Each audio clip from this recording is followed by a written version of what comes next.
শোনো, আজকে তোমার বিচার করে নেই। আজকে যে তোমার ক্লাস পরীক্ষা হইলো, হ্যাঁ, ক্লাস পরীক্ষায় তুমি এত কম নাম্বার পাইলা কেন? মা মা আমি তো সবই লিখছি, ম্যাডাম আমার নাম্বার দেয় না। ম্যাডাম তোর নাম্বার দিব না কেন? ম্যাডাম কি তোর শত্রু? ফাইভের না পড়লে ম্যাডামরা নাম্বারই দেয় না, ম্যাডামরা আদর করে না। সারা প্রাইভেট পড়ে তাদের নাম্বার দেয় আর আদর করে। ও, এই কথা।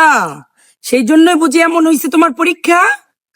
আচ্ছা মা, ম্যাডাম টিচাররা এমন কেন? আরে মা, কিছু কিছু স্যার ম্যাডামরা এমনই হয়।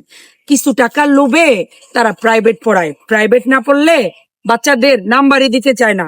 সেই জন্যই তো বই খাতায় শিক্ষিত হইতেছে আর বড় হইয়া দুর্নীতিবাজ হইতাছে, বুঝছো আম্মু? চলো মা, তুমি ঠিক মতন পড়বা। ও